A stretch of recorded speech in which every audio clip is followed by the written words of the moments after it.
Tay, bakit po kayo umiiyak? Ano po nangyari?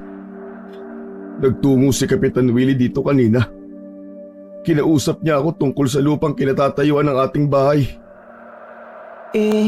Ano pong sinabi sa inyo ni Kapitan, Tay? Ang sabi niya, kailangan na nating umalis dito dahil sa kanya raw ang lupang kinatatayuan ng ating bahay. Ano po? Paano magiging sa kanya to, Tay? Hindi ba? Kay nanay po ito? Saka matagal na po tayo rito. Hindi niya po tayo pwedeng paalisin ng basta na lang. Pinagawa niya ito ng titulo, anak. Wala tayong titulo. Salitaan natin laban sa titulo ni Kapitan Willie. Binigyan niya tayo ng 3 araw para makaalis. Kapag nagmatigas daw tayo, pulis na ang magpapalaya sa atin. Bakit hindi niyo po inilaban tong lupa natin, Tay? Pumayag na lang kayo na ganun na lang? Alas, wala akong laban kay Kapitan Willie. May pera siya. Tayo wala. Isa pa, ayoko ng gulo. Alam ko na kapag nagmatigas ako gulo lang ang magiging resulta nun. Natigilan ang 13 taong gulang na si Alas sa sinabi ng ama niyang si Benjo. Hindi siya makapaniwala na matapos ang mahabang taon ay mangyayari ang ganoong bagay. 1 taon pa lamang ang nakakalipas simula nang mamatay ang nanay ni Alas. Simula noon, si Benjo na ang mag-isang nagtaguyod sa kanila. Kahit mahirap ang trabaho nito bilang isang construction worker, ay hindi ito sumuko. Hindi na rin nagtaka si Alas kung bakit hindi inilaban ni Benjo ang lupang kinatitirikan ng kanilang maliit na bahay. Mahina ang loob ng tatay niya pagdating sa away. Nung namatay ang nanay ni Alas dahil sa nabundol ito ng kotse habang tumatawid, ay mas pinili nitong makipag-areglo at magpabayad kaysa kasuhan ang driver ng kotse. Hindi po tayo pwedeng basta na lang po pumayag sa pagkuha ni Kapitan Willie sa lupa natin, Tay. Simula po ng ikasal kayo ni nanay, ay dito na po kayo nakatira. Dito po ako pinanganak at lumaki. Tapos biglaan na lang po niyang kukunin. Hindi po ako papayag, Tay. Sundin na lang natin si Kapitan Willie, anak. Pwede naman tayo magpatayo ng maliit na kubo sa kung saan. Tumiim ang bagang ni Alas. Kung hindi kayang ipaglaban ng tatay niya ang lupa nila, ay siya ang gagawa nun. Ibinaba niya ang kanyang school bag. Kahit naka-school uniform pa, ay umalis siya at malalaki ang hakbang na naglakad papunta sa bahay ni Kapitan Willie. Pinigilan siya ni Benjo pero hindi siya nagpapigil dito. Tumakbo na siya hanggang sa makarating sa bahay ng kanilang kapitan. Sa San Miguel, ang bahay nito ang pinakamalaki. Kapitan Willie! Kausapin niyo po ako! Kapitan! Sumisigaw si Alas sa labas ng bahay ng kapitan. Naabutan na siya ni Benjo. Hinawakan siya nito sa braso at hinila. Malakas na iniwas ni Alas ang kanyang braso. Anak, nakikiusap ako sa'yo. Hayaan na lang natin si Kapitan Willie. Sundin na lang natin ang gusto niya. Alam mo, Tay, sigurado ako na kaya ang lupa natin ang pinagdidiskitaan ni Kapitan Willie ay dahil alam niyang papayag ka agad at hindi lalaban. Kapitan! Lumabas ka dyan! Lumabas si Kapitan Willie na may dalang 1 tasang kape. Matangkad yun at may malaking pangangatawan. Ngunit hindi nagpakita ng takot si Alas. Ano ba ito, Benjo? Bakit nag-iingay ang anak mo sa labas ng aking bahay, ha? Pasensya na po, Kapitan Willie.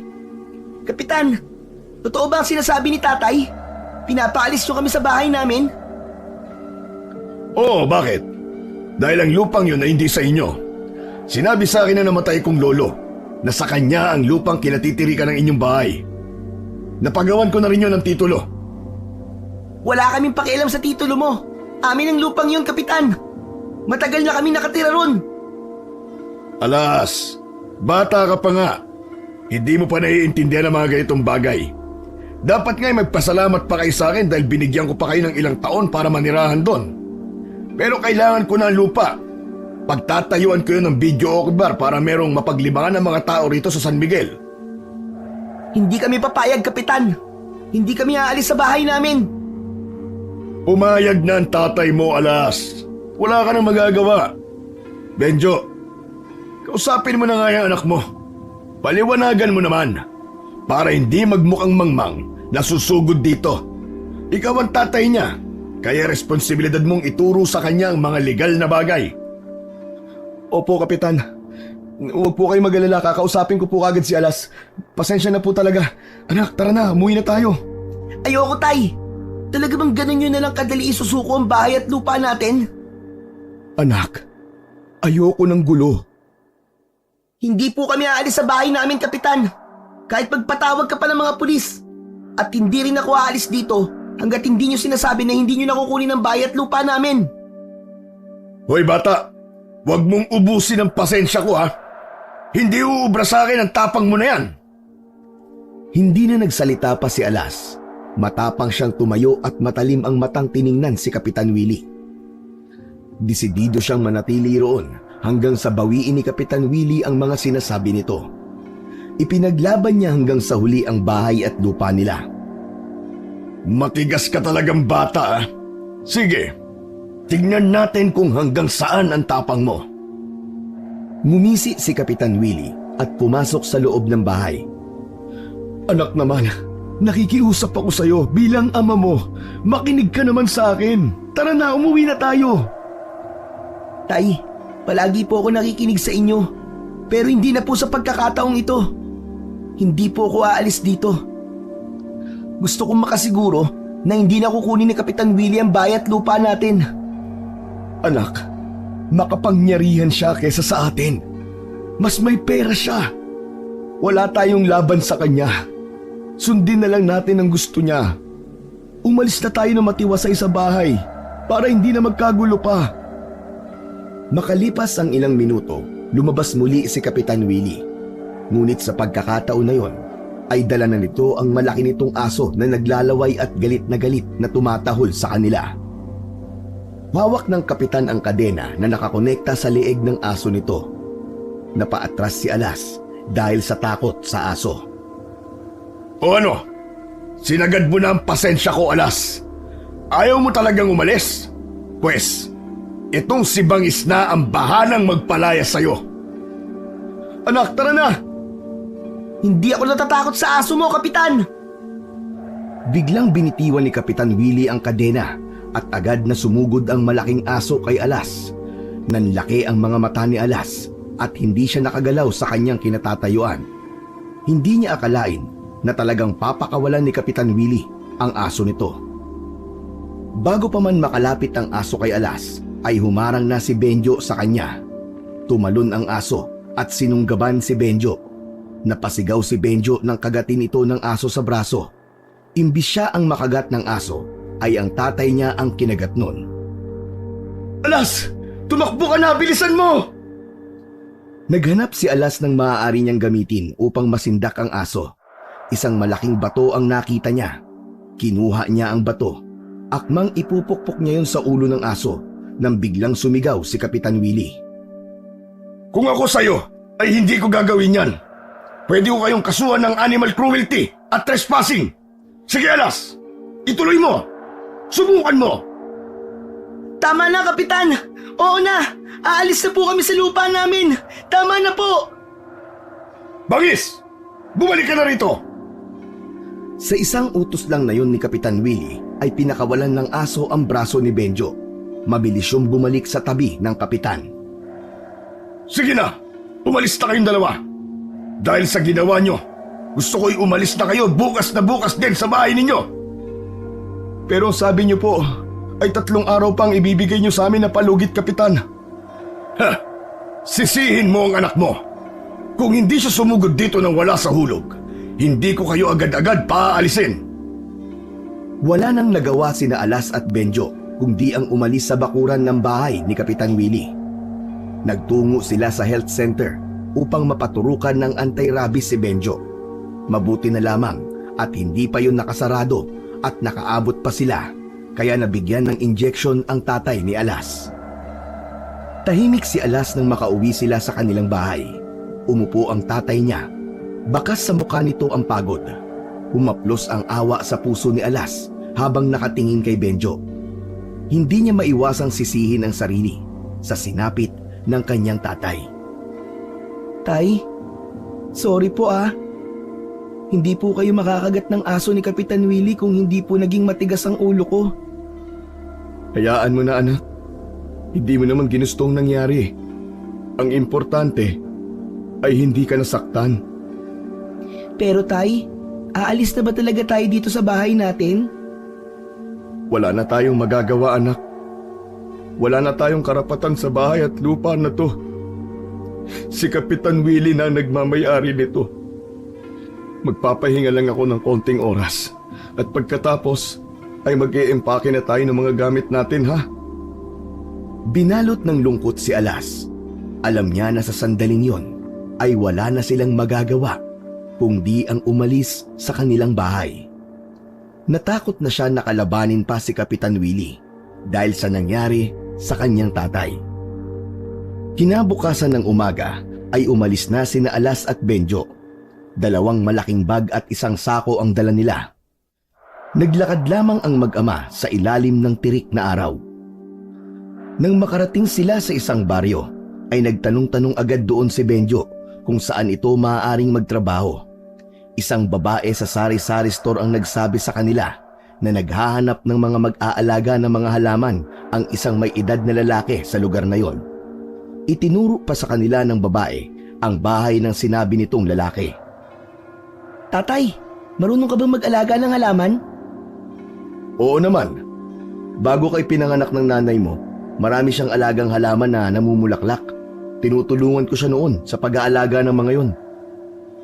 Narating ng mag-ama ang bahay ng lalaking naghahanap ng mag-aalaga sa mga halaman nito.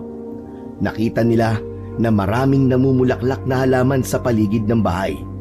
May tamang laki ang bahay, gawa yon sa hollow blocks at yero. Tao po! Tao po! Isang may edad na lalaki ang lumabas mula sa bahay.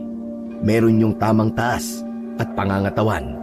Sa tingin ni Alas ay nasa 50 na ang edad ng lalaki. Sino kayo? Anong kailangan nyo rito? Magandang umaga po. Ako po si Benjo at ito naman po ang aking anak na si Alas. May nakapagsabi po kasi sa amin na naghahanap daw ho kayo ng mag-aalaga sa mga halaman nyo. Mag-a-apply po sana ako . Tiningnan muna sila ng lalaki ng ilang segundo bago sila pinapasok nito. Nauna na ang lalaki na bumalik sa loob ng bahay nito. Tay, huwag na kaya tayong tumuloy. Parang ang sungit po ng lalaki. Ano ka ba? Baka marinig ka, huwag kang maingay. Saka hindi tayo pwedeng mapili ngayon. Tandaan mo, wala na akong trabaho kasi umalis na tayo sa San Miguel. Kilalanin muna natin siya. Malay mo, mabait naman pala. Ano ba? Hindi ba kayo papasok dito? Opo. Susunod na po kami. Kita mo na, tay. Ang sungit, di ba? Sinaway ni Benjo si Alas. Agad na silang pumasok sa loob ng bahay ng lalaki at umupo sa isang mahabang upuan na gawa sa kawayan. May 2 kwarto ang bahay na yon. Medyo mainit dahil iisa lang ang bintana. Nagpakilala ang lalaki bilang si Mang Andoy. Nagtanong ito tungkol sa kaalaman ni Benjo sa pag-aalaga ng mga halaman. May taniman kasi ng mga gulay si Mang Andoy at doon na halos nauubos ang oras nito. Doon raw kasi ito kumikita habang ang pagtatanim naman ng mga namumulaklak na halaman ay ang libangan nito. Naging maayos ang pagsagot ni Benji sa lahat ng mga tanong ni Mang Andoy. Sinabi ng lalaki kung magkano ang sahod at pumayag naman ang tatay ni Alas sa sahod na sinabi ni Mang Andoy. Kung ganon, ay ikaw na ang kukunin kong mag-aalaga sa mga halaman ko. Saan pala kayo nakatira? Ang gusto ko kasi ay maaga kang narito dahil kailangang diligan ng ibang halaman sa umaga. Ang totoo nga po niyan wala kaming bahay ng anak ko. Pinaalis po kasi kami sa bahay kung saan kami nakatira. Aba, kung ganon, saan kayo titira ng anak mo kung wala kayong bahay? Hindi pa po namin alam, Mang Andoy . Bahala na po. Isang malalim na paghinga ang pinakawalan ni Mang Andoy. Kahit seryoso ang mukha nito, ay nabanaag ni Alas ang awa sa mata ng lalaki. Maaari kayong tumira ng pansamantala dito sa aking bahay habang wala pa kayong matitirahan. Maganda rin yon dahil mas matututukan mo, Benjo, ang mga halaman ko. Naku, maraming salamat po, Mang Andoy. Pagpalain po kayo ng Diyos sa inyong kabutihan. Pero isa lang ang ayaw ko. Ayoko nang malikot ang kamay. Ayoko na sisirain niyo ang tiwala ko sa inyo. Mapagkakatiwalaan niyo po kami ni Alas, Mang Andoy. Ipinapangako ko po na gagawin ko ng maayos ang trabaho ko rito. Mabuti kung ganon. Gamitin niyo ang isang kwarto na malapit sa kusina. Kayo na ang bahalang maglinis doon at mag-ayos ng mga gamit. Meron naman akong manipis na kutsyon na pwede niyong gamitin. Abot langit ang pasasalamat ni na Alas at Benjo kay Mang Andoy. Doon napatunayan ni Alas na kahit mukhang masungit ang lalaki, ay meron yung mabuting puso. Nilinis at inayos na agad ng mag-ama ang kwarto nila sa bahay ni Mang Andoy. Masaya si Alas dahil kahit paano ay meron na silang bubong na masisilungan. Ang akala niya kasi ay sa labas na sila matutulog ng kanyang ama. Tila dinala sila ng pagkakataon kay Mang Andoy ng sandaling yun. O ano, nakita mo na anak? Mabait si Mang Andoy. Bihira kang makakakilala ng tao na magpapatuloy sa bahay niya kahit hindi pa niya ganun kakilala. Tama ka, Tay. Mabait pala talaga si Mang Andoy. Hindi pala talaga dapat husgahan ng isang tao base sa itsura niya at kung paano siya magsalita. Pero narulungkot pa rin po ako kasi umalis na po tayo sa dati nating bahay. Ako rin naman, anak. Mabigat sa loob ko na lisanin ang bahay natin. Ngunit wala na tayong magagawa eh. Mag-umpisa na lang tayo ng panibagong buhay dito sa San Luis. Malay mo, nandito pala ang swerte natin. Pagsapit ng tanghali ay hindi inaasahan ni Alas na aayain sila ni Mang Andoy sa tanghalian. Pang-3 tao ang sinaing nito at nilutong ulam. Ayon sa matanda, pansamantala lamang yon. Ngunit kapag sumahod na si Benjo, ay obligado na sila na magluto ng sarili nilang pagkain. Habang kumakain, ay napansin ni Alas na walang ibang tao sa bahay na yon, kundi sila lamang. Mang Andoy, pwede po bang magtanong? Kayo lang po ba mag-isa dito sa bahay niyo? Halos 3 taon na rin ako mag-isa dito simula nang mamatay ang aking asawa. Yung 2 ko namang anak na babae ay parehas nasa ibang bansa. Doon sila nagtatrabaho. Paminsan-minsan nagpapadala sila sa akin, pero hindi ko sila inuobligang bigyan ako ng pera. Parang ang lungkot po kasi. Wala po kayong kasama dito. Hindi lahat ng mag-isa ay malungkot, Alas. Minsan, mas mabuti pa na mag-isa kesa sa may kasama ka nga, pero traidor naman. Magtatanong pa sana si Alas, ngunit sinabi ni Benjo na unahin na muna niya ang pagtapos sa kanilang kinakain. Sa gitna ng kanilang pagkain ay muling nagsalita si Mang Andoy. Oo nga pala. Bakit dito niyo napili magtungo sa San Luis? Ang totoo po niyan, Mang Andoy, wala kaming ideya kung saan kami pupunta. Nagkataon lang po na nung nagtanong kami sa babae doon po sa tindahan kung saan meron pong trabaho dito, dito po kami tinuro sa inyo. Kung ganon, wala kayong kaalam-alam sa nangyayari sa bayan na ito? Bakit po? Ano po bang nangyayari dito sa San Luis? Ilang buwan na ang nakakalipas, simula nang may natagpuang patay na tao malapit sa may sapa. Ang hinala ng mga tao, aswang ang may gawa ng pagpatay na yon. 1 linggo matapos yon, isa na namang bangkay ang nakita. Sa likod lang ng simbahan, isang madre. Aswang din ang pinaghihinalaan ng mga tao na pumatay sa madreng yon. Kung ganun po, may aswang po dito sa San Luis? Meron, Alas. Kaya kung wala kayong gagawing importante sa labas kapag madilim na, ay wag na kayong lumabas. Mas ligtas kayo dito sa loob ng bahay. lalo ka na alas. Bata ka pa naman. Yan ang mga paboritong biktimahin ng mga aswang. Oh, Alas, narinig mo sinabi ni Mang Andoy ha? Huwag ka nang lalabas sa gabi. Ang hilig mo pa naman makipaglaro sa labas. Tapos minsan inaabot ka pa ng 12:00 ng hating gabi. Siyempre tay, wala naman pong aswang sa lugar na pinanggalingan natin eh. Pero dahil meron po dito, ay hindi na po ako magpapaabot ng gabi sa labas. Hindi ko na po gagawin yun. Mabuti kung ganun, Alas.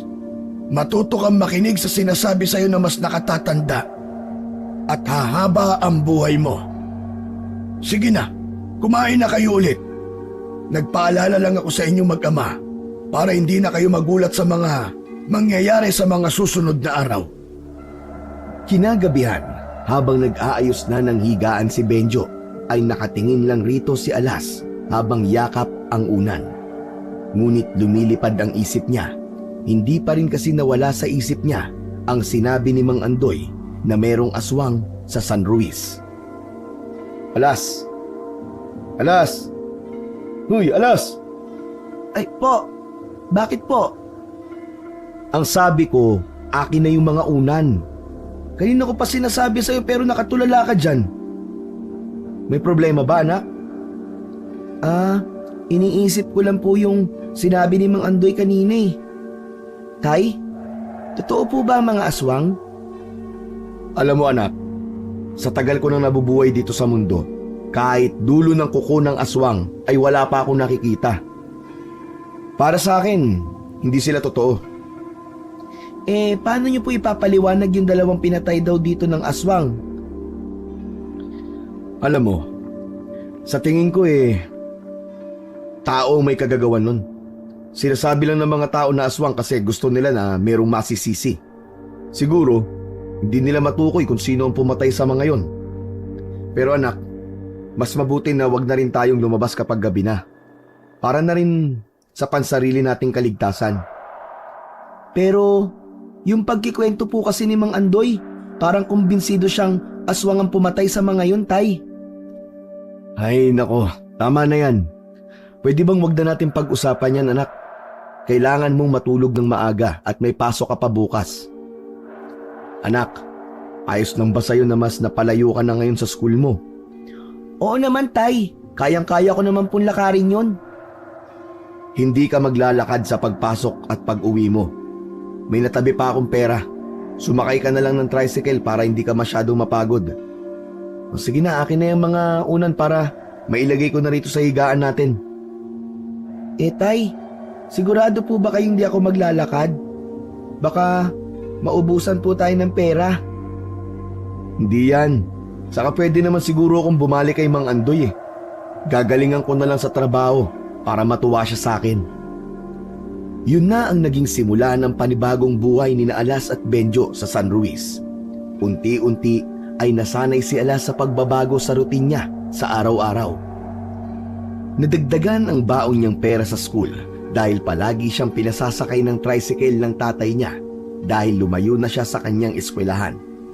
Ngunit ang ginawa ni Alas ay naglalakad na siya kapag uuwi upang maipon niya ang pera na sana ay pambayad niya sa tricycle.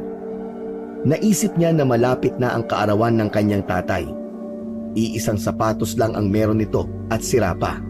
Gusto niya sana itong bilhan ng bago dahil mahilig sumimba tuwing linggo ang tatay niya. Isang hapon, pagkalabas ni Alas ng school ay may nakita siyang nagtitinda ng bracelet. Nagustuhan niya ang isang bracelet na gawa sa itim na maliliit na parang mga bato. Bumili siya ng dalawa upang isa sa kanya at isa sa kanyang tatay Benjo. Nang makauwi siya, ay nakangiti siyang pumunta sa tatay niya na abala pa rin sa pagbubungkal ng lupa. Oh, bakit ngayon ka lang nakauwi? Palagi ka nang umuwi ng ganitong oras ha? Naglalaro po kasi kami ng mga kaklase ko bago umuwi, tay. Totoo ba yan, anak? Baka naglalakad ka pa uwi ha? Kaya nga kita dinadagdagan ng baon para may pamasahe ka sa tricycle. Hindi po, tay. Sumasakay po ako kahit pauwi dito. Ay, oo nga po pala. Meron po akong binili para sa inyo. Inilabas ni Alas ang pulseras at siya na mismo ang nagsuot nun kay Benjo. Ipinakita niya rin ang kagayang pulseras na suot niya. Dalawa po ang binili ko, Tay, para tig-isa po tayo. Aba, maganda to ah. Para parehas tayong meron. Ay, Mang Andoy, nandiyan na po pala kayo. Binubungkal ko lang po ang lupa dito pero patapos na po ako. Lumingon si Alas at nakita niya si Mang Andoy na nakatayo sa pintuan. Nakangiti yun ng malaki habang nakatingin sa kanilang mag-ama. Nakakatuwa kayong mag-ama. Ramdam ko na mahal niyo ang isa't isa. Nag-iisang anak ko lang po itong si Alas kaya talagang mahal na mahal ko po ito. Sana ay hindi gumaya si Alas sa dalawa kong anak. Nung natuto ng tumayo sa sarili nilang paa, ay parang nakalimutan na ako. Hindi na ako dinadalaw dito kahit umuwi sila dito sa Pilipinas. Akala yata nila ay sapat na sa akin na nagpapadala sila ng pera. O siya, paano? Pumasok na kayong dalawa para makapaghapunan na tayo. Gumagabi na. Hindi naligtas na nandito pa kayo sa labas. Naawa naman si Alas sa lungkot na bumakas sa mukha ni Mang Andoy. Naramdaman niya ang labis nitong pangungulila sa mga anak nito. Tunay na hindi matutumbasan ng pera ang oras at atensyon ng mahal natin sa buhay. Matapos ang masarap na hapunan, ay hinarap na ni Alas ang mga takdang aralin niya. Sa sala siya gumawa para makatulog na ang tatay niya. Hindi kasi yun nakakatulog kapag nakabukas ang ilaw. Mag-isa lang si Alas sa sala at napakatahimik ng kapaligiran. Maya-maya pa ay nakarinig siya ng pag-alulong ng aso sa labas. Bigla siyang kinabahan sa dahilan na hindi niya alam. Nagulat siya nang biglang lumabas si Mang Andoy sa kwarto nito. Alas, bakit hindi ka pa natutulog? Anong oras na? Marami pa po kasi akong gagawing assignment eh. Ganun ba? Sige, lalabas lang ako.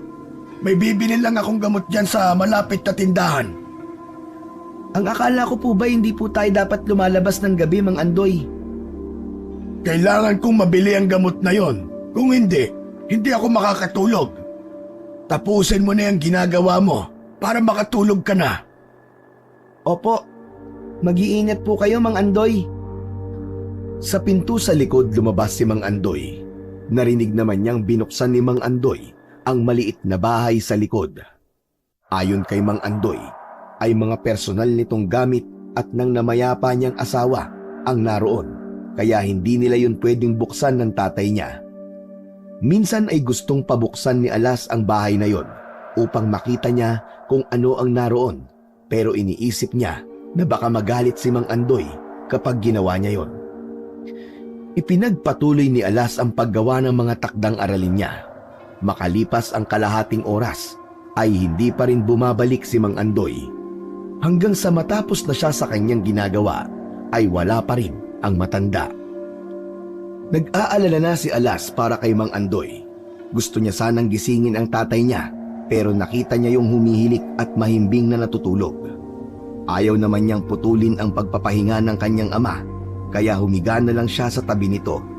Nagdasal siya na sana ay ayos lang si Mang Andoy at ligtas siyang makauwi sa bahay nito.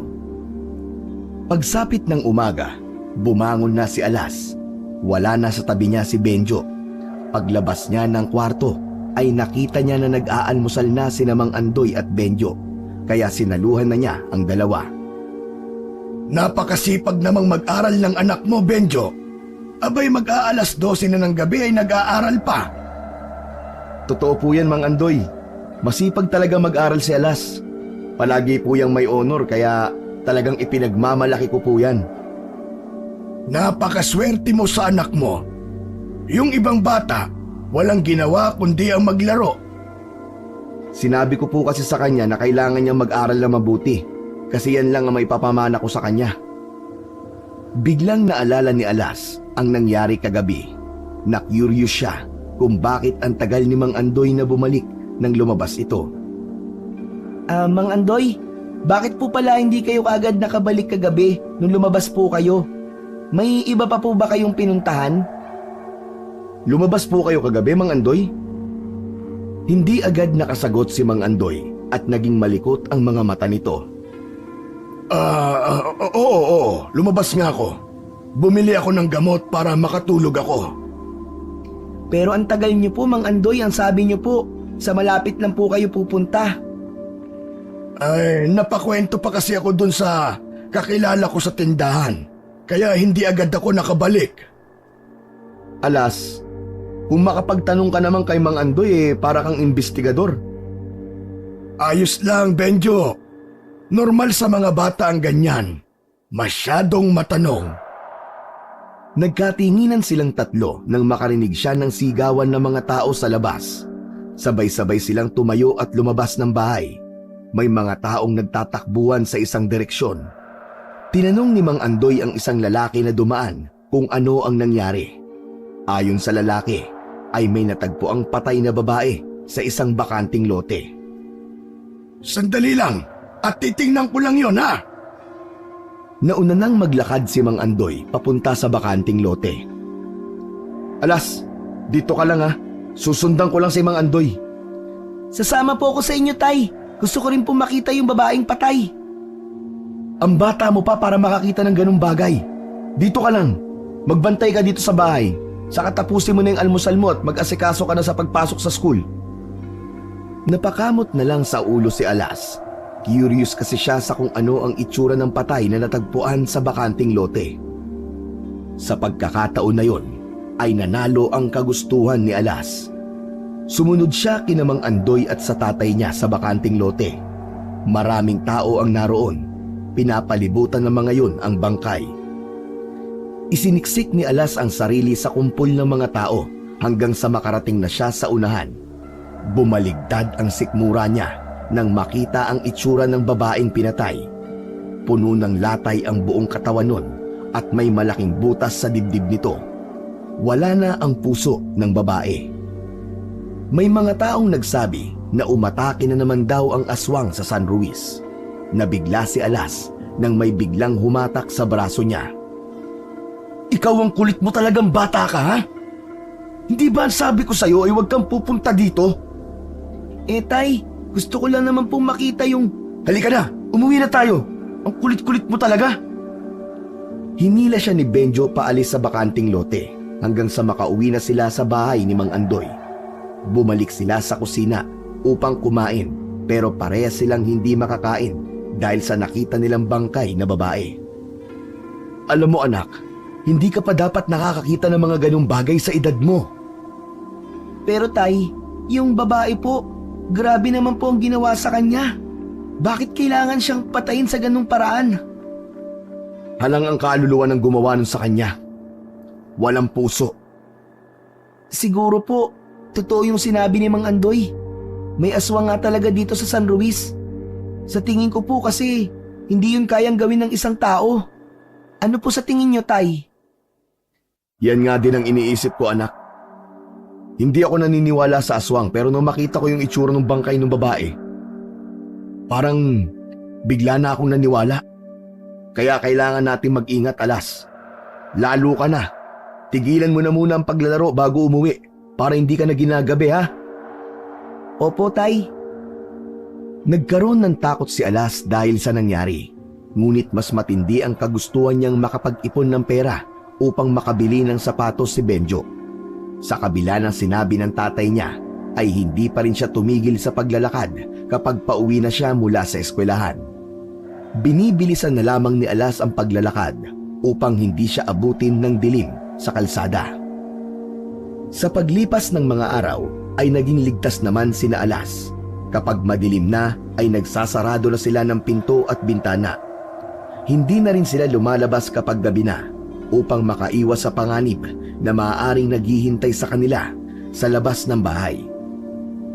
Alam niyo po Mang Andoy, sa totoo lang, nung unang beses mong ikwento sa amin ng merong aswang dito sa San Luis, ay hindi ako naniniwala. Pero nung nakita ko yung bangkay ng babae, ay naniniwala na ako. Naiintindihan kita. Kahit ako ay hindi naniniwala noon sa mga ganyang nilalang. Pero nang makakita ko, ay doon na ako naniwala. Mahirap talagang maniwala sa isang bagay o nilalang kapag hindi mo pa ito nakikita o nararanasan mismo.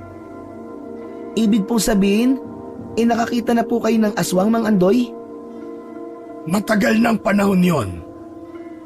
Dalaga pa ang mga anak ko. Ang totoo aswang ang pumatay sa aking asawa. Buntis siya noon sa pangatlo naming anak. Menopause baby ang anak ko na yon. Hindi namin akalain ng asawa ko na makakabuo pa kami. Detalyadong ikinuwento ni Mang Andoy ang nangyari. Nang nasa ika-6 na buwan na ng pagbubuntis ang asawa nito, ay doon na sila nakaramdam na inaaswang ang asawa ni Mang Andoy. Gabi-gabing nagpupunta ang aswang sa bahay ng mga ito. Hanggang sa isang gabi, umalis si Mang Andoy dahil inaya itong mag-inom ng isa nitong kaibigan. Ayaw sanang umalis ni Mang Andoy dahil may iwang mag-isa ang asawa nito sa bahay. Wala ang 2 anak ni Mang Andoy dahil nag-aaral ang mga yon sa Maynila ng panahong yon. Pero ang asawa ni Mang Andoy ang nagsabi na sumama na ito sa mga kaibigan nito. Minsan lang daw kasing maglibang si Mang Andoy. Napilitan si Mang Andoy na makipag-inuman. 1 oras lang itong umupo sa inuman at umuwi na rin naman kaagad. Tapos, pagbalik ko sa bahay, nakita ko ang misis ko. Nawakwak ang tiyan. Wala na ang bata sa loob ng kanyang sinapupunan. Hindi ko akalain na gano'n na mangyayari sa loob ng 1 oras na nawala ako. Hindi na napigilan ni Mang Andoy ang mapaluha sa gitna ng kanyang pagkikwento. Tumayo si Alas upang bigyan ng mahigpit na yakap si Mang Andoy. Alam ko po kung gaano kasakit ang mawalan ng mahal sa buhay, Mang Andoy. Pasensya na po kung napunta pa sa ganitong usapan natin. Ayos lang, Alas. Minsan ay makabubuti sa atin na ikwento ng ikwento o masasakit na nangyari sa ating buhay. Hanggang sa dumating ang panahon, nasanay na tayong ikwento yon at wala ng sakit kasi tanggap na natin ang pangyayaring yon. Ramdam ni Alas ang sinseridad sa pagkikwento ni Mang Andoy, kaya sigurado na siya na nagsasabi yun ng totoo. Dahil doon ay mas lalong tumindi ang paniniwala niya na totoo nga ang mga aswang. Habang naglalakad pa uwi si Alas mula sa eskwelahan, ay biglang bumuhos ang malakas na ulan. Nagmamadali siyang tumakbo at naghanap ng masisilungan. Isang sari-sari store ang nakita niya at doon muna siya sumilong. Malas naman Sana'y hindi nabasa ang mga gamit ko sa bag. Ang buong akala ni Alas, saglit lang ang ulan, pero inabot na siya ng kalahating oras ay hindi pa rin yun tumitigil. Kinabahan siya sapagkat unti-unti nang dumidilim. Naalala niya na hindi ligtas ang magpaabot ng gabi sa labas dahil sa banta ng aswang sa San Ruiz. Isang ideya ang naisip ni Alas. Bumili siya ng ilang piraso ng plastic bag sa tindahan. Inilagay niya roon ang mga gamit niya upang kahit mabasa ang bag niya ay hindi mababasa ang mga yon. Saka siya sumugod sa ulan upang makauwi na siya. Basang-basa si Alas pagdating niya sa bahay ni Mang Andoy. Si Mang Andoy ang sumalubong sa kanya. Naku, Jaski kang bata ka! Bakit naman basang-basa ka? Naglakad ka lang ba? Opo, Mang Andoy. Si tatay po nasaan? Bumibili ng ulam sa labas. Bagong sahod kasi kaya ang sabi niya siya muna ang bahala sa ulam natin ngayon. Magpalit ka na ng damit at maligo ka. Baka maabutan ka pa ng tatay mo na basang-basa. Pagalitan ka nun. Tumalima agad si Alas. Hinubad na niya ang basa niyang uniform at pumasok sa banyo at naligo. Sakto na nakabihis na siya ng pambahay nang dumating si Benjo. May dala itong isdang tulingan, gata at talong. Natuwa siya dahil ang lulutuin na ulam ng tatay niya ay ginataang tulingan na pinakapaborito niyang ulam sa lahat. Maayos pa ang pakiramdam ni Alas nang pumasok siya sa eskwelahan ng sumunod na araw. Ngunit nang pauwi na siya, ay naramdaman niya na mabigat ang katawan niya. Nilalamig din siya. Nagkaroon siya ng hinala na meron siyang lagnat dahil sa sumugod siya sa ulan nung nakaraang araw. Pag uwi niya, ay hindi niya ipinaalam kay Benjo na meron siyang lagnat dahil natakot siyang malaman nito na nagpaulan siya. Ngunit nang nakahiga na sila para matulog, ay nalaman din ng tatay niya ang pagkakaroon niya ng lagnat. Labis na nanginginig ang buong katawan ni Alas. Nagtaka si Benjo kaya sinalat nito ang noo at leeg niya. O anak, ang taas ng lagnat mo ah. Bakit hindi ka nagsasabi sa akin? Tay, ayoko po kasi na mag-alala kayo sa akin. Hindi ba?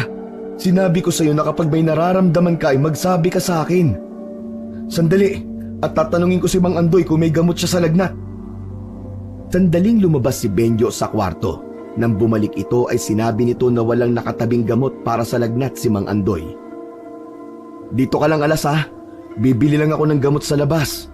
Kailangan mo makainom ngayon para bumaba ang lagnat mo. Wag na po tay. Hindi po ligtas sa labas kapag gabi na. Baka makasalubong niyo po yung aswang eh. Pero hindi naman pwedeng hindi ka makainom ng gamot. Malapit lang yung tindahan, saglit lang ako. Wala nang nagawa si Alas nang lumabas ng bahay ang tatay niyang si Benjo upang ibili siya ng gamot. Hinintay niya yun ngunit kalahating oras na ang lumilipas ay hindi pa rin bumabalik si Benjo. Nang isang oras na ang nawala ay doon na kinabahan si Alas. Pinuntahan niya si Mang Andoy sa kwarto nito upang sabihin na kanina pa wala ang tatay niya. Bibili lang daw po siya ng gamot ko pero isang oras na po nakakalipas ay hindi pa rin po siya bumabalik. Ganun ba? Sandali at titignan ko siya doon sa tindahan. Dito ka lang ha. Huwag kang lalabas. Labis na nag-alala si Alas para sa kanyang ama.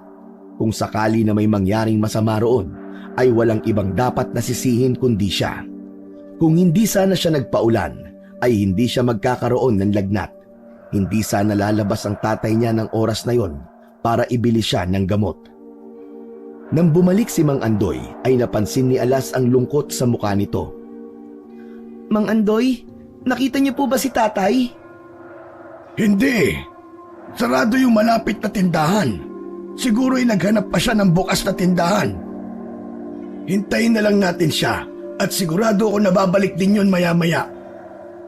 Batyagang naghintay sina Alas at Mang Andoy kay Benjo, ngunit inabot na sila ng madaling araw ay hindi pa rin bumabalik ang tatay ni Alas. Nang sumunod na araw ay nag-report na agad sina Alas at Mang Andoy sa barangay hall dahil sa pagkawala ni Benjo. Ngunit hindi pa maidedeklara na nawawala si Benjo dahil wala pang isang araw yung nawawala. Hindi na alam ni Alas ang gagawin. Wala siyang ibang nais kundi ang makauwi ng buhay ang kanyang tatay. 3 araw na ang lumipas, ngunit hindi pa rin bumabalik si Benjo. Walang lumipas na gabi na hindi umiiyak si Alas dahil sa labis na pag-aalala niya sa kanyang tatay. May mga pagkakataon din na hindi niya maiwasang mag-isip ng masama. Kagaya ng baka wala na ang tatay niya, baka nabiktima na yon ng aswang at isang araw ay makita na lang ang bangkay ng kanyang tatay. Sinasamahan ni Alas ang pag-aalala kay Benjo ng dasal.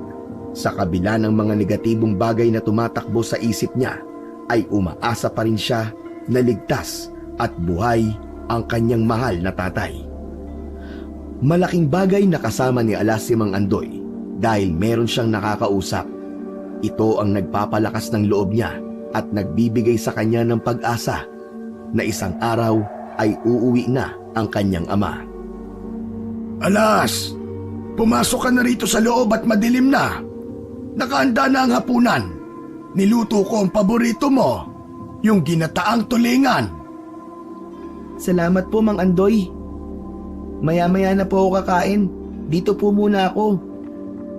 Tumabi si Mang Andoy kay Alas mula sa pagkakaupo niya sa bungad ng pintuan. Tumingin din yon sa malayo, kagaya niya. Alam kong hinihintay mo ang tatay mo, Alas. Huwag kang mag-alala, kasi malakas ang kutob kong buhay pa siya. Pero paano po kung hindi na, Mang Andoy? Ano po? Kung napatay na po siya ng aswang tapos hindi lang natin makita ang katawan niya. Ano ka ba naman? Hindi ba ang sabi ko sa'yo ay iwasan mo ang pag-iisip ng ganyan? Ayoko lang po kasing umasa sa wala. Baka mas lalo ako masaktan kung papaniwalain ko ang sarili ko na ayos lang po si tatay. Sa gitna ng pag-uusap ng dalawa ay may nakita silang tao na papalapit. Madilim sa kinaroroonan nun kaya hindi nila malaman kung sino yon. Napansin nila na susuray-suray sa paglalakad ang lalaki. Habang papalapit na yon sa kanila ay nanlaki ang mga mata ni Alas. Bumilis ang tibok ng puso niya. Mang Andoy! Si tatay po! Mabilis na tumayo si Alas upang salubungin ang kanyang tatay. Labis na nag-alala si Alas nang makita niyang puno ng natutuyong putik ang damit ng kanyang ama. May mga sugat din ito sa braso at muka na medyo sariwa pa. Bakas sa mukha nito ang pagod at panghihina. Umakbay si Benjo kay Alas. Ramdam niya na hindi na nito kayang maglakad pa. Tatay! Tay! Ano po nangyari sa inyo? Bakit 3 araw po kayong nawala? Tulungan mo ako, anak. Tulungan mo ako. Lumapit na rin si Mang Andoy at pinagtulungan nilang ipasok sa bahay si Benjo. Inihiga nila ito sa mahabang upuan. Kumuha naman si Alas ng isang basong tubig at ipinainom niya sa kanyang tatay. Tay, ano po bang nangyari sa inyo? Bakit ang dami niyo pong sugat? Alas, saka na natin tanungin ang tatay mo. Kumuha ka ng malinis niyang damit, tapos papaliguan natin siya.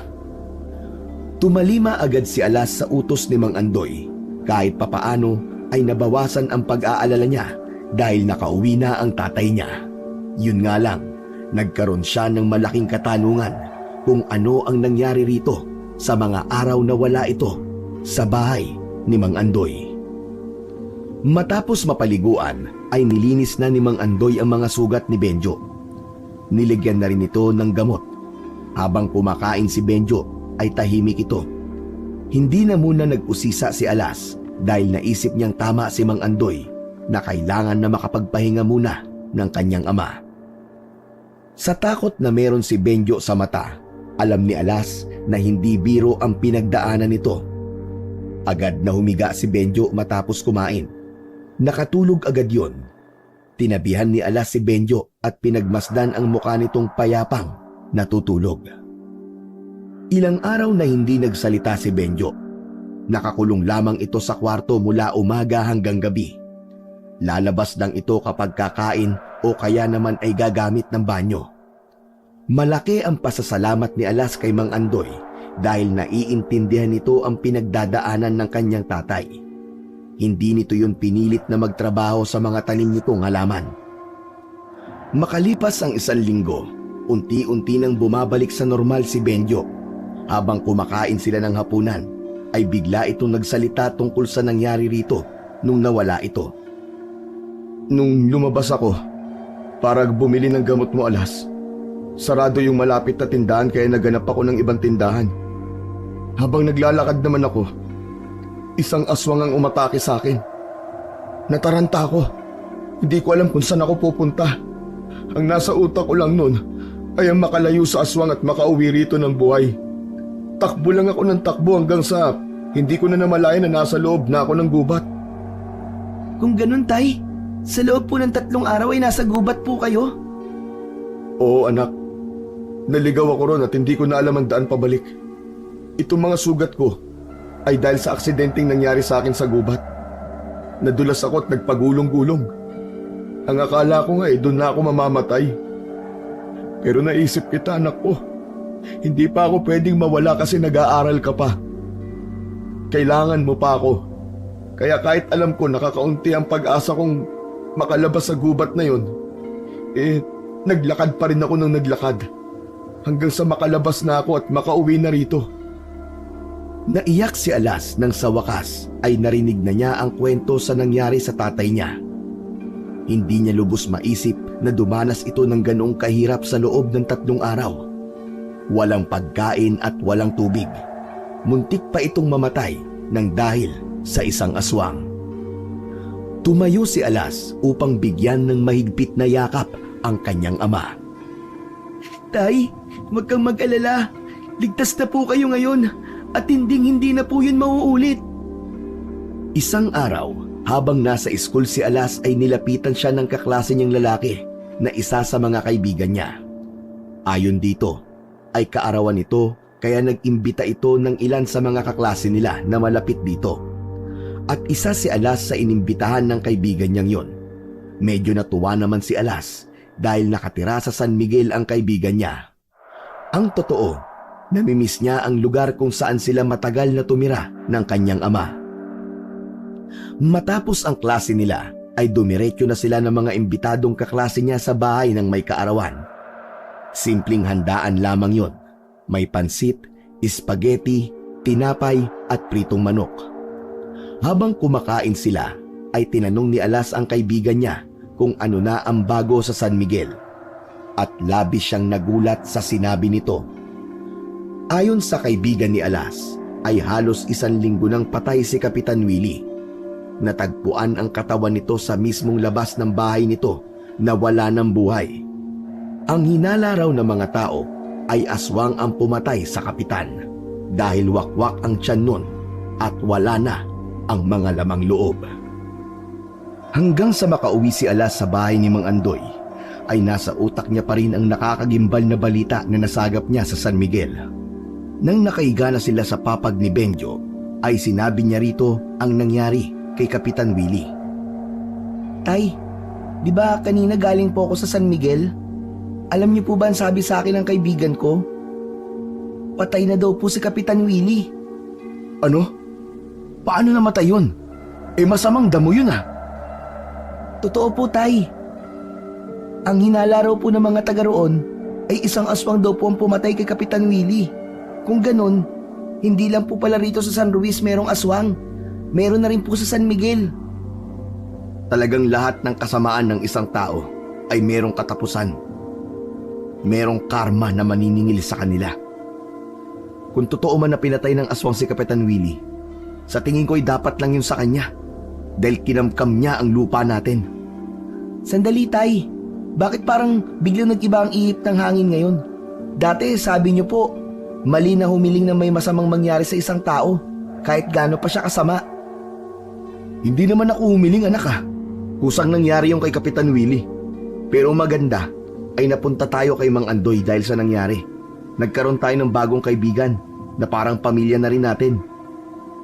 Sa bagay, Tay, tama ka. Saka, okay na po tayo rito. Pero sana po, dumating yung araw na magkakaroon tayo ng sariling lupa at bahay. Yung atin talaga at hindi na makukuha ng iba.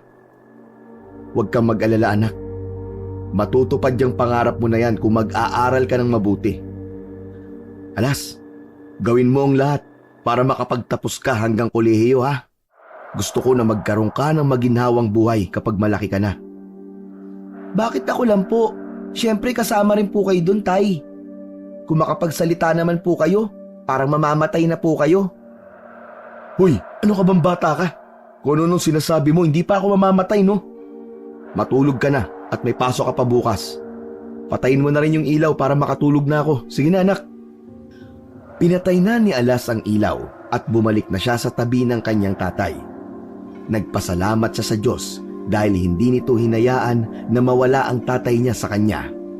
Hindi niya alam kung paano siya mabubuhay kung pati ito ay mawawala kagaya ng kanyang ina. Sa lumipas na 1 linggo, 2 bangkay ng tao ang natagpuan sa San Luis. Parehas na puno ng sugat ang katawan ng dalawa at parehas na wala na ang mga puso. Mas lalong lumakas ang bulungan sa San Luis na aswang talaga ang may kagagawan ng mga patayan. Grabe na po talaga ang patayan dito sa San Luis, Mang Andoy.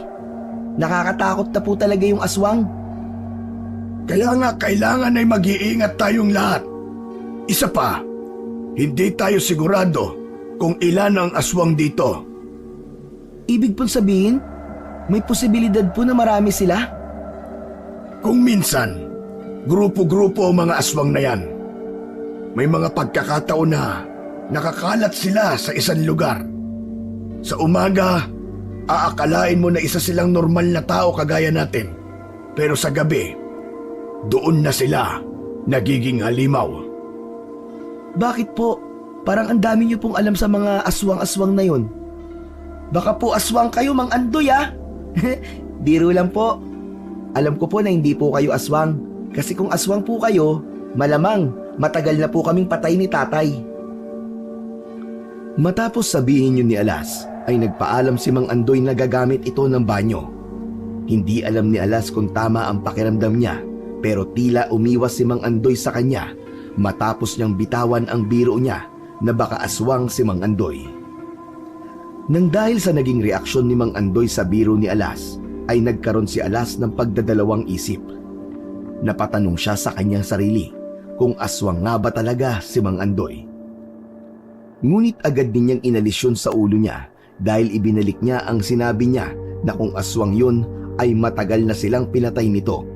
Isa pa, hindi tama na pinag-iisipan niya ng hindi maganda ang taong tumulong sa kanila nung panahon na wala silang matutuluyan. Ngunit ng gabing yon, bumalik ang hinala ni Alas kay Mang Andoy dahil sa naging pag-uusap nila ng tatay niya habang nakahiga sila sa kanilang kwarto. Anak, may napapansin ka bang kakaiba kay Mang Andoy? Wala naman po. Ano po bang kakaibang tinutukoy nyo? Ewan ko pero parang meron siyang tinatago sa atin eh. Una, yung maliit na bahay sa likod. Palaging nakakandado. Ayaw niya na pumasok tayo ron. Ang tagal na natin dito, pero wala pa rin sa atin na nakakakita kung anong meron sa bahay na yun. Hindi po ba ang sabi ni Mang Andoy mga gamit po yun ng namatay niyang asawa? May sentimental value po yun, kaya ayaw niya siguro na merong makikialam. Hindi lang yun anak. Napapansin ko rin na tuwing gabi lumalabas siya ng bahay at madaling araw na siyang bumabalik. Ibig niyo po bang sabihin gising kayo palagi ng ganung oras? Kasi alam niyo po na palagi niyang ginagawa yun. Hindi, natsetsempuan ko lang. Tay, ano po bang gusto niyo sabihin? Diretsahin niyo na po ako. Alas, hindi kaya si Mang Andoy ang aswang dito sa San Luis? Hindi agad nakapagsalita si Alas sa kanyang narinig. Pinag-isipan muna niya ang dapat niyang sabihin hanggang sa sinabi niya kay Benjo yung tungkol sa pagbiro niya kay Mang Andoy na baka isa tong aswang dahil marami itong kaalaman tungkol sa mga ganoong nilalang. Umiwas po siya na magbiro po ako ng ganun, tay. Pero kung aswang po si Mang Andoy, bakit hindi niya tayo pinatay dati pa? Saka hindi po ba aswang po ang pumatay sa asawa niya? Imposible po na aswang si Mang Andoy. Siguro, kaya hindi niya tayo kayang patayin ay mahahalata siya ng mga tao dito kasi dito tayo nakatira sa bahay niya. Tapos, yung kwento niya tungkol sa pagkamatay ng asawa niya, pwedeng hindi yun totoo.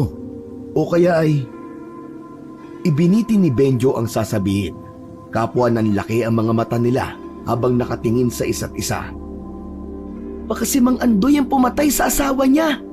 Tatay, umalis na po tayo rito. Baka tayo na po ang isunod ni Mang Andoy. Anak, hindi pa naman tayo sigurado. Hinala pa lang ang meron tayo ngayon at wala pa tayong matibay na ebidensya. Isa pa, gaya ng sinabi mo, kung papatayin tayo ni Mang Andoy, dapat ay noon pa. Pero tingnan mo, buhay pa rin tayo hanggang ngayon. Ewan ko, tay. Naguguluhan po ako sa inyo. Ang gulo-gulo nyo. Sabi nyo po, baka aswang si Mang Andoy. Tapos ngayon, ayaw mong umalis dito. Ano po ba talaga? Basta. Huwag muna tayong umalis dito hanggat hindi tayo sigurado sa hinala natin kay Mang Andoy. Wala rin kasi tayong mapupuntahan kung sakali. Ang gawin na lang natin, mag-ingat tayo sa kanya.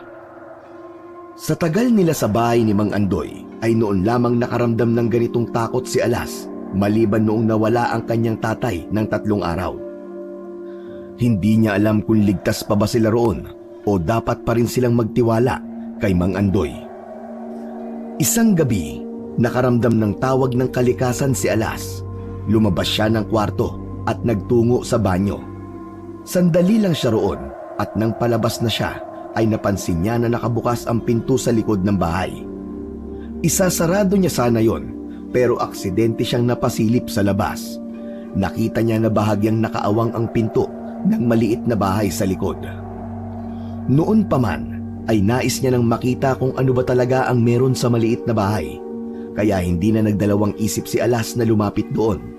Sumilip muna siya at nang malaman niyang wala ron si Mang Andoy ay nagpatuloy siya sa pagpasok. Maraming malalaking kahon ang naroon, ngunit ang pumukaw sa atensyon niya ay ang ref na nasa isang sulok. Nilapitan ni Alas ang refrigerator. Marahan niya yung binuksan. Labis siyang nasindak sa nakita niya roon. Mga puso ng tao na nakalagay sa garapon. Napapaatras si Alas habang nanlalamig ang buong katawan. Naalala niya ang mga bangkay na pinapatay ng mga aswang sa San Luis. Lahat ng yun ay nawawala ang puso. Naku po, ibig sabihin, si Mang Andoy nga talaga ang aswang. Tatakbo na sana si Alas palabas, ngunit biglang sumalubong sa kanya si Mang Andoy. May hawak itong itak na puno ng sariwang dugo. Anong ginagawa mo rito, Alas? Hindi ba't sabi ko sa'yo ay bawal kayong pumasok dito? Mang Andoy, ikaw ang aswang dito sa San Luis. Yung mga nawawalang puso ng mga biktima ng aswang, nandito sa bahay na to. Magpapaliwanag ako, Alas. Aalis na kami rito ni tatay. Tama nga ang hinala namin. Isa nga po kayong aswang. Tatakbo sana si Alas palabas, ngunit naharang siya ni Mang Andoy. Isinarado nito ang pinto at isinandal siya nito sa dingding habang nakatakip ang isa nitong kamay sa kanyang bibig. Takot na takot si Alas nung mga oras na yun. Pakiramdam niya ay katapusan niya na. Hindi ako aswang, Alas.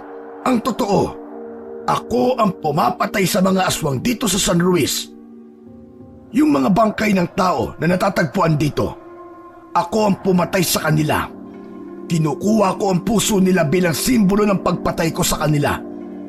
Bibitawan kita, pero ipangako mo na hindi ka sisigaw. May pag-aalinlangan na tumango si Alas. Habang nakatingin siya sa mata nito, ay nararamdaman niya ang sinseridad sa mga sinabi nito sa kanya. Pinakawalan na siya ni Mang Andoy. Ibinaba na nito ang hawak na itak, kaya kahit paano ay nakampante na si Alas. Mang Andoy, kung hindi po kayo ang aswang, bakit po kayo pumapatay ng mga tao? Hindi mga tao ang pinatay ko, Alas. Mga aswang sila.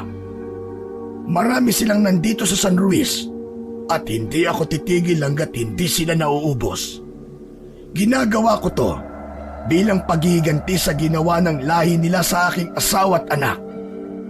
Maniwala ka, Alas, hindi ako aswang.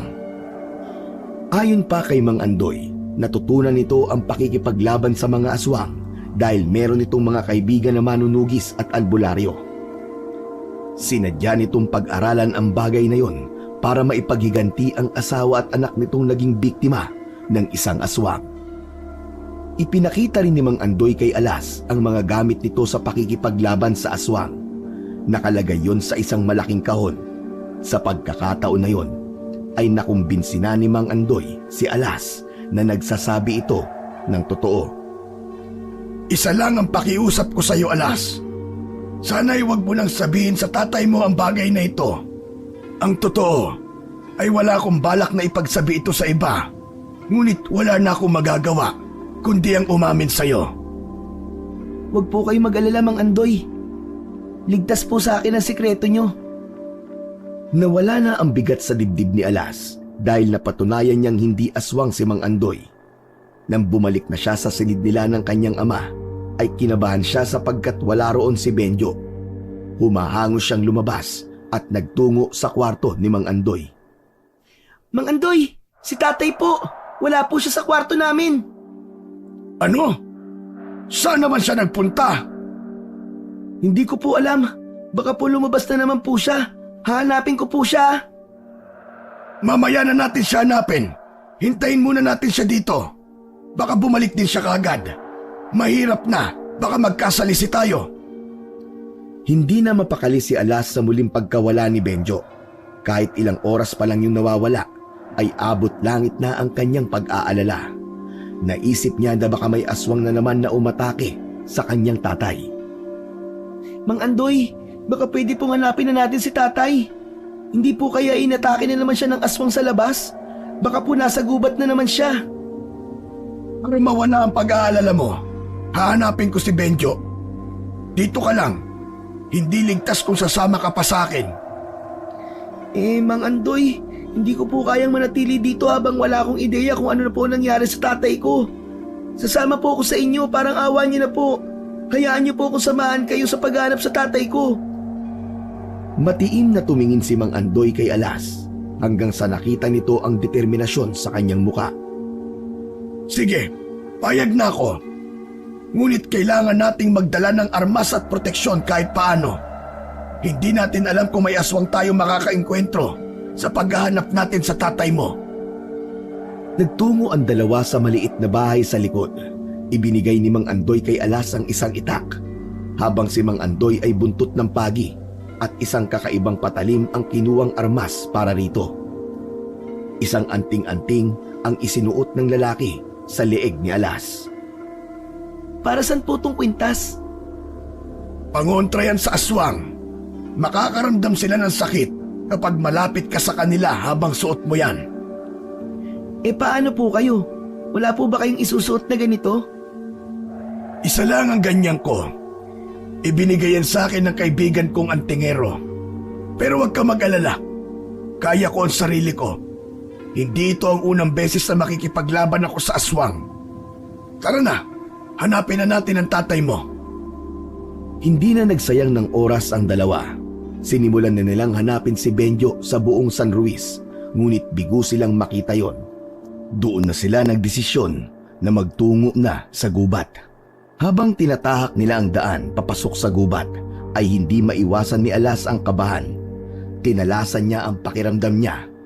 Makalipas lang ang ilang minutong paglalakad sa gubat, ay wala pa rin silang makitang senyales na naroon si Benjo.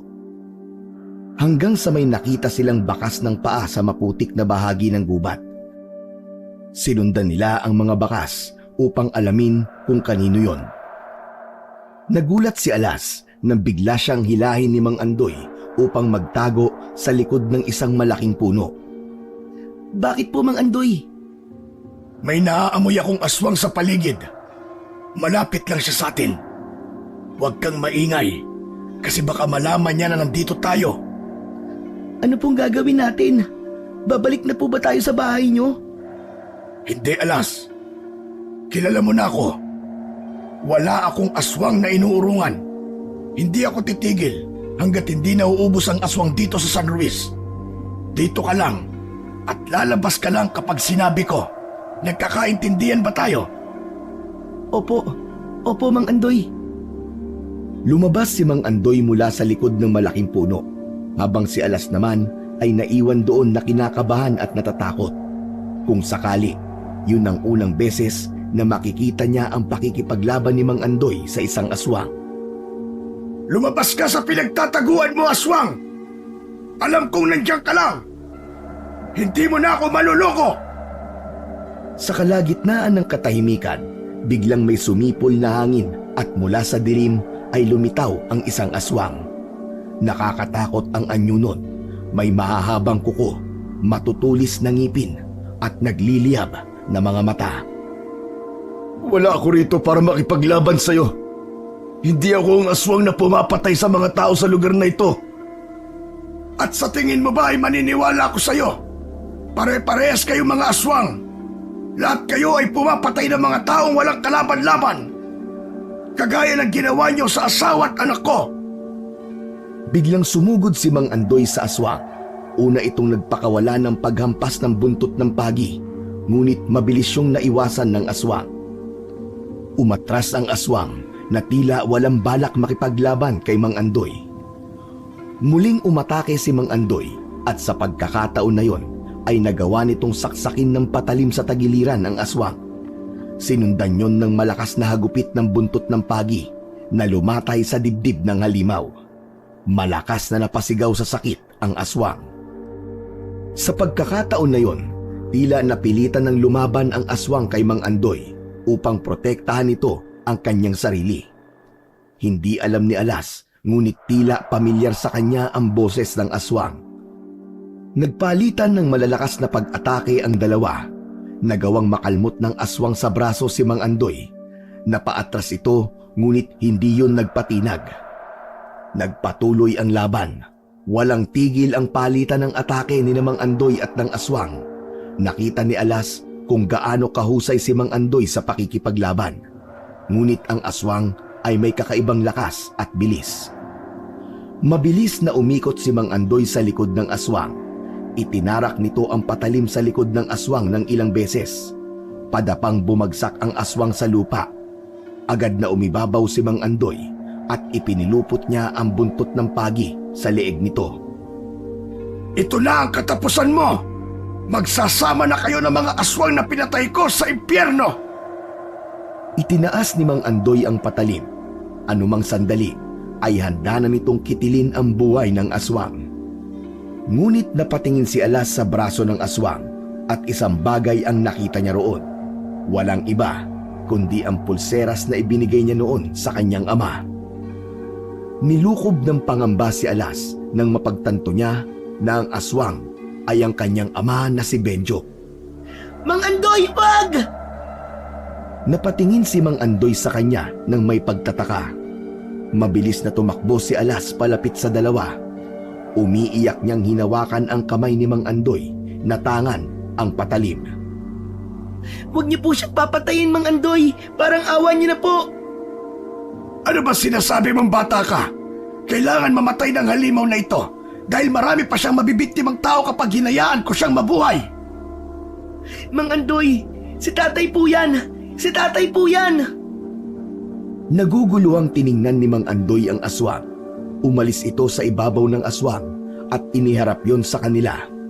Bakas sa mukha ng aswang ang labis na panghihina. Sigurado ka ba, Alas? Si Benjo ang aswang na ito? Opo, yung suot po niyang pulseras. Ako po nagbigay nun sa kanya. Hinawakan ni Alas ang kamay ng aswang. Nawala ang takot niya roon nang mapagtanto niya na yun nga ang kanyang ama. Tatay, ano po nangyari sa inyo? Bakit po kayo naging aswang? Hindi nagawang sumagot ng aswang dahil tuluyan na yung nawalan ng malay. Kasunod nun ay ang pagbabalik nito sa orihinal nitong anyo bilang isang tao.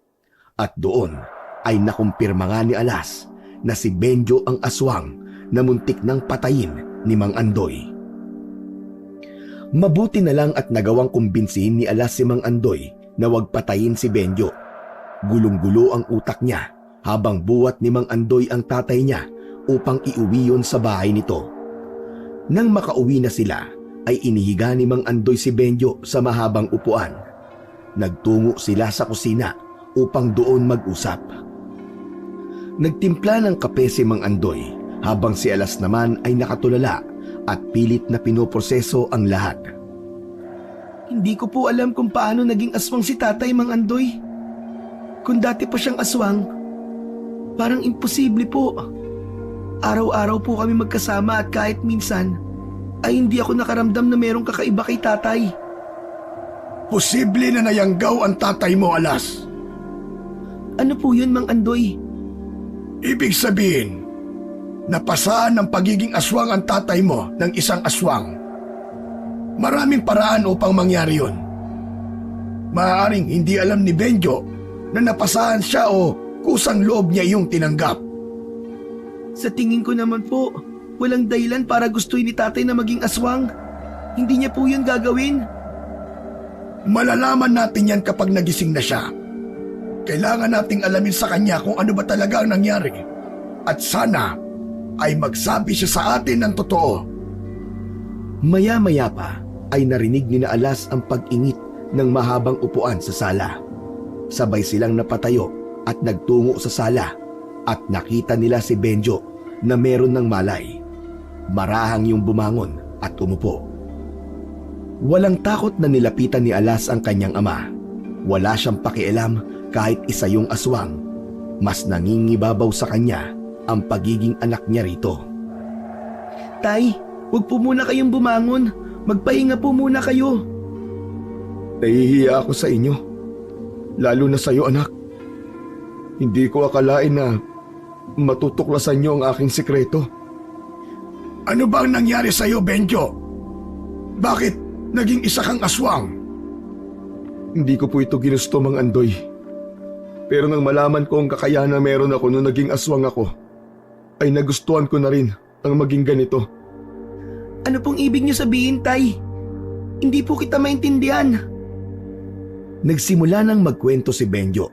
Ayon dito, nagsimula ang lahat nung gabi na lumabas ito upang bumili ng gamot ni Alas. Totoo na inatake ito ng aswang hanggang sa makarating ito sa gubat. Ang buong akala ni Benjo ay katapusan na nito dahil nagawa itong maabutan ng aswang. Sa sobrang takot ni Benjo ay nawalan ito ng malay at hindi na nito alam kung ano pa ang ginawa ng aswang sa kanya. Nang bumalik ang kamalayan ni Benjo sa gubat ay may kakaiba na itong naramdaman. Tila naghahanap ng sariwang dugo ang lalamunan ni Benjo hanggang sa muli itong nagbalik sa bahay ni Mang Andoy. Isang gabi, bilog na ng buwan, nagising ako na nakakaramdam ng kakaibang gutom at uhaw. Lumabas ako at doon ako naging isang aswang. Pero hindi ako nang bibiktima ng tao. Ang una kong pinatay ay ang kambing na nakita ko sa likod ng isang bahay. Kung ganon, yung aswang na umatake sa'yo ang nagpasa sa'yo ng pagiging aswang. Tama ka, Mang Andoy. Tay, sigurado po ako na meron pang paraan para mawala po sa inyong pagiging aswang. Matutulungan po tayo ni Mang Andoy. Yung mga taong nakikitang patay dito sa San Ruiz, mga aswang po sila. At si Mang Andoy po ang pumatay sa kanila. May kakilala po siyang albularyo at antingero na maaaring mag-alis ng pagiging aswang nyo. Tama ang anak mo, Benjo. Meron pang paraan. Nayanggaw ka. At habang hindi ka pa nakakakain ng tao, ay hindi pa magiging ganap ang pagiging aswang mo. Biglang napahugulgol ng iyak si Benjo. Nagtaka si Alas hanggang sa umiling ang tatay niya. Lumakas ang kabog ng dibdib ni Alas. Sa naging reaksyon ni Benjo sa sinabi ni Mang Andoy, ay nagkaroon siya ng isang hinala. Tay, huwag niyo pong sabihin na nakakain na po kayo ng tao. Umiiyak na tumango si Benjo. Si Kapitan Willie. Siya ang una't huling tao na naging biktima ko. Sinadya ko siyang patayin para makaganti sa pagkamkam niya sa lupa natin, anak. Yun ang dahilan kung bakit ko nasabi na nagustuhan ko na ang pagiging aswang ko. Patawarin mo ko, anak, kung hindi ako naging mabuting halimbawa sa iyo. Nag-iyakan sina Alas at Benjo. Mahigpit na niyakap ni Alas ang kanyang tatay. Kung ganun pala, ay wala ng paraan upang maalis sa iyo ang pagiging aswang, Benjo. Baka po may iba pang paraan, Mang Andoy. Tulungan niyo po kami ng tatay ko. Huwag kayong mag-alala dahil magtatanong-tanong ako sa mga kakilala kong albularyo. Kahit alam ko na wala ng paraan, ay maghahanap pa rin tayo. Sa kabila ng kawalan ng paraan upang maging normal muli si Benjo, ay hindi pa rin pinatay ni Alas ang pag-asa na magiging tao ulit ang kanyang ama. Walang kaalam-alam sina Alas at Mang Andoy na meron na palang plano si Benjo. Kinaumagahan, nagising si Alas na wala na sa tabi niya ang kanyang ama. Agad siyang bumangon upang hanapin si Benjo. Nang makarating siya sa sala, ay nakita niya si Mang Andoy na nakaupo. May hawak itong sulat habang malungkot ang mga mata. Mang Andoy, nakita niyo po ba si tatay? Hindi sumagot si Mang Andoy. Sa halip, inabot niya ang sulat kay Alas. Ito, Alas. Iniwan ito ng tatay mo para sa'yo. Kinuha ni Alas ang sulat at dahan-dahang yung binuksan. Nang mabasa niya ang nakasulat, nagsimulang tumulo ang kanyang luha mula sa kanyang mga mata. Mahal kong Alas, alam kong magigising ka at hahanapin mo ko. Patawarin mo ko, anak, ha? Ngunit kailangan kong lumayo. Hindi na ako maaaring manatili sa tabi mo bilang isa na akong aswang ngayon. Masakit man sa akin, ito ang tamang desisyon para sa kaligtasan mo at ng lahat. Alam kong malaki ang nagawa kong pagkakamali, anak. Ang pagiging aswang ay naging sumpa na hindi kailanman mawawala sa aking pagkatao. Anak, hindi ko nais na maging banta sa iyo o sa ibang tao. Kaya't pinili kong lumayo upang hindi ka mapahamak. Huwag kang mag-alala, Alas. Ipinagkakatiwala kita kay Mang Andoy. Siya na ang mag-aalaga sa iyo at magtuturo ng tamang landas. Anak, mahal na mahal kita. Huwag mo akong kakalimutan, ha? Ipangako mo sa akin na magpapatuloy ka sa buhay kahit wala na ako sa tabi mo, anak, ha? Mahal na mahal ka ni tatay, anak ko. Mag-aaral kang mabuti, ha? Lagi ka magpapakabait. At huwag mong kakalimutan ang mga bilin ko sa iyo, anak. Mahal na mahal kita. Matapos basahin ni Alas ang sulat, ay tuluyan na siyang napahagulgol. Lumapit si Mang Andoy at niyakap siya ng mahigpit. Huwag kang mag-alala, Alas. Narito ko para sa iyo. Tutulungan kitang magpatuloy. Hinding-hindi kita pababayaan. Iyak lang ng iyak si Alas. Hindi niya alam kung ano ang sasabihin niya ng sandaling yon. Napakasakit para sa kanya na mas pinili ng tatay niya ang lumayo upang protektahan siya mula rito. Lumipas ang mga taon na hindi na nagpakita pa si Benjo kay Alas. Sa panahon na yon ay itinuring na siyang tunay na anak ni Mang Andoy. Pinag-aral siya nito hanggang sa makatapos siya ng kolehiyo. Huminto na si Mang Andoy sa pagpatay sa mga aswang sa San Luis. Ayon dito, nagtagumpay na itong ubusin ang mga aswang sa lugar na yon. Nang magkatrabaho na si Alas, ay unti-unti na siyang nakabawi kay Mang Andoy. Pero hindi pa rin nawala sa isip niya ang kanyang ama. Bago matulog ay humihiling sa Diyos si Alas na sana ay nasa tabi niya ang kanyang ama upang magawa niya ring makabawi sa lahat ng sakripisyo at pagmamahal na ibinigay nito sa kanya. Ngunit kahit hindi na nakita pa ni Alas ang kanyang ama, nararamdaman niya na nasa paligid lang ito at binabantayan siya. Sigurado siya na masayang masaya ito sa kung ano na ang naabot niya sa kanyang buhay. Tay, bakit po kayo umiiyak?